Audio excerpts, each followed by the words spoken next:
अस्सलामु अलैकुम एंड नमस्ते मेरे प्यारे दोस्तों and welcome back to Mobroor Hussain Chaudhary के चैनल में। तो आज हम लोग जाने वाले हैं विल दिस एस्टेरॉयड डिस्ट्रॉय अर्थ इन 2038।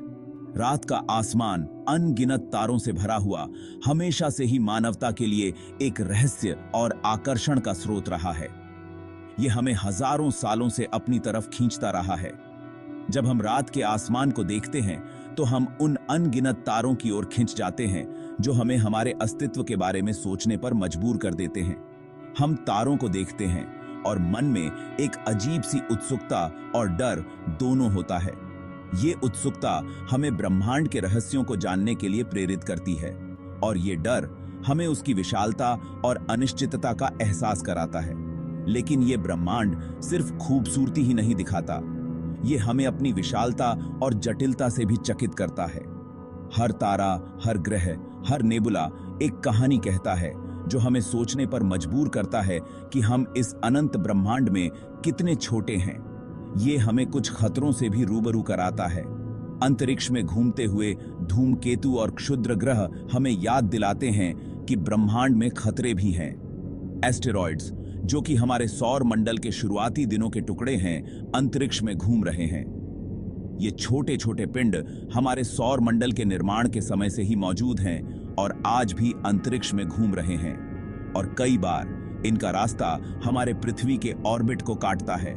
जब ये क्षुद्र ग्रह पृथ्वी के करीब आते हैं तो ये हमारे लिए चिंता का कारण बन जाते हैं। कई बार ये मुलाकातें हार्मलेस होती हैं।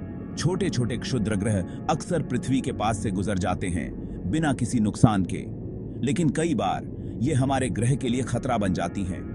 बड़े क्षुद्र ग्रह अगर पृथ्वी से टकरा जाएं तो ये विनाशकारी परिणाम ला सकते हैं। ये टकराव हमारे ग्रह के पर्यावरण और जीवन को गंभीर रूप से प्रभावित कर सकते हैं। इसलिए वैज्ञानिक लगातार इन क्षुद्र ग्रहों पर नजर रखते हैं और संभावित खतरों को टालने के लिए नई तकनीकों का विकास कर रहे हैं। ये प्रयास हमें सुरक्षित रखने के लिए हैं ताकि हम इस अद्भुत ब्रह्मांड का आनंद बिना किसी डर के ले सकें।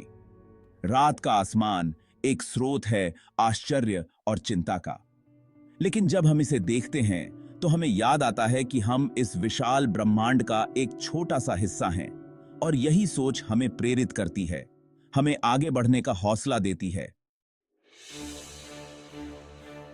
साल 2004 में वैज्ञानिकों ने एक बहुत बड़ी खोज की। उन्होंने एक नया एस्टेरॉयड देखा जिसका रास्ता बड़ा ही चिंताजनक था। इस सेलेस्टियल ऑब्जेक्ट का नाम 942 अपोफिस रखा गया, जो कि एक इजिप्शियन गॉड ऑफ केओस का नाम था। अपोफिस ने बहुत जल्दी पूरी दुनिया का ध्यान अपनी तरफ खींच लिया। क्यों? क्योंकि शुरुआती कैलकुलेशन से यह पता चला था कि अपोफिस के 2029 में पृथ्वी से टकराने की थोड़ी सी लेकिन असली संभावना है। अपोफिस को एक नियर अर्थ ऑब्जेक्ट यानी एनईओ माना जाता है। इन ऑब्जेक्ट्स के ऑर्बिट्स पृथ्वी के नेबरहुड के पास से गुजरते हैं। अपोफिस काफी बड़ा है, लगभग 1000 फीट चौड़ा। जरा सोचिए, एक स्काई स्क्रेपर के बारे में जो अंतरिक्ष में 25,000 माइल्स पर आवर की रफ्तार से घूम रहा है। यह है अपोफिस।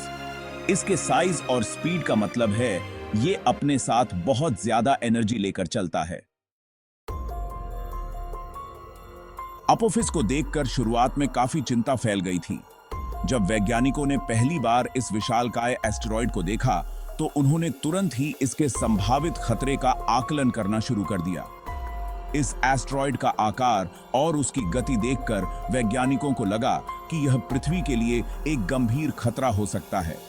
वैज्ञानिकों ने कैलकुलेट किया कि इस एस्टेरॉयड के अप्रैल 2029 में पृथ्वी से टकराने की 2.7% चांस है। यह आंकड़ा सुनकर पूरी दुनिया में हड़कंप मच गया। वैज्ञानिकों ने अपने सोफिस्टिकेटेड उपकरणों और एडवांस्ड कंप्यूटर सिमुलेशंस का उपयोग करके इस एस्टेरॉयड की ट्रैजेक्टरी का बारीकी से अध्ययन किया। इससे मीडिया में हर तरफ यह खबर फैल गई और लोगों में डर का माहौल बन गया। न्यूज चैनल्स और सोशल मीडिया पर इस खबर ने आग की तरह फैलते हुए लोगों के बीच चिंता और भय का माहौल पैदा कर दिया। लोग अपने परिवार और दोस्तों के साथ इस संभावित आपदा के बारे में चर्चा करने लगे। लेकिन जैसे जैसे वैज्ञानिकों को ज्यादा जानकारी मिलती गई, उन्होंने अपने कैलकुलेशंस ठीक किए। उन्होंने नए डेटा और ऑब्जर्वेशंस का उपयोग करके अपनी गणनाओं को और भी सटीक बनाया। वैज्ञानिकों ने टेलीस्कोप्स और अन्य उपकरणों का उपयोग करके अपोफिस की गति और दिशा का और भी बारीकी से अध्ययन किया। और अच्छी खबर यह है कि 2019 में इसके टकराने की संभावना बिल्कुल न के बराबर रह गई। वैज्ञानिकों की मेहनत और उनके सटीक कैलकुलेशंस की वजह से अब यह स्पष्ट हो गया है कि अपोफिस पृथ्वी से सुरक्षित दूरी पर से गुजरेगा। इस खबर से लोगों ने राहत की सांस ली और वैज्ञानिकों की सराहना की। अब लोग इस घटना को एक रोमांचक खगोलीय घटना के रूप में देख सकते हैं, न कि एक संभावित आपदा के रूप में। हालांकि 2029 में टकराव की संभावना नहीं रही, लेकिन अपोफिस का पृथ्वी के पास से गुजरना जारी रहेगा। यह एस्टेरॉयड 2036 और 2038 में पृथ्वी के काफी पास से गुजरेगा। यह इवेंट्स वैज्ञानिकों के लिए बहुत महत्वपूर्ण हैं। ये इवेंट्स हमें अपोफिस और उसके रास्ते को और अच्छे से समझने का मौका देंगे। अपने 2038 के फ्लाईबाय के दौरान अपोफिस पृथ्वी के 19,000 माइल्स के भीतर आ जाएगा। यह कुछ सैटेलाइट से भी ज्यादा पास है। हालांकि यह सुनने में थोड़ा डरावना लग सकता है, लेकिन हमें इसे समझना होगा। यह दूरी चांद की दूरी का लगभग 1/10 है। फिर भी यह इनकाउंटर हमें अपोफिस के बारे में और जानने और उसके ऑर्बिट को बेहतर ढंग से समझने का मौका देता है। हालांकि एपोफिस के पृथ्वी से टकराने की संभावना बहुत कम है, लेकिन यह सोचना स्वाभाविक है कि ऐसा होने पर क्या होगा। अपोफिस के आकार का एक एस्ट्रॉयड अगर पृथ्वी से टकराता है तो यह बहुत भयानक होगा। इससे हजारों न्यूक्लियर वेपन्स के बराबर एनर्जी निकलेगी। इस इंपैक्ट से भारी तबाही मचेगी, सुनामीज आएंगी और दुनिया भर में क्लाइमेट चेंज होगा। अपोफिस और दूसरे एनियोस से होने वाले खतरे को दुनिया भर की स्पेस एजेंसीज बहुत गंभीरता से लेती हैं। ये एजेंसीज दिन रात काम कर रही हैं ताकि हमारी पृथ्वी को इन खतरों से बचाया जा सके। नासा और दूसरे ऑर्गेनाइजेशंस प्लैनेटरी डिफेंस पर लगातार काम कर रहे हैं। ये ऑर्गेनाइजेशंस एडवांस टेक्नोलॉजी और इनोवेटिव मेथड्स का उपयोग कर रही हैं ताकि किसी भी संभावित खतरे को समय रहते पहचाना और रोका जा सके। इसमें दो मुख्य स्ट्रेटजीज हैं, मॉनिटरिंग और डिफ्लेक्शन। मॉनिटरिंग के तहत स्पेस एजेंसीज लगातार आसमान को स्कैन करती रहती हैं ताकि किसी भी संभावित खतरे को पहले से पहचाना जा सके।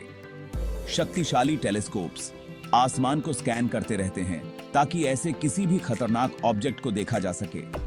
ये टेलीस्कोप्स इतनी एडवांस्ड हैं कि ये छोटे से छोटे ऑब्जेक्ट को भी डिटेक्ट कर सकती हैं।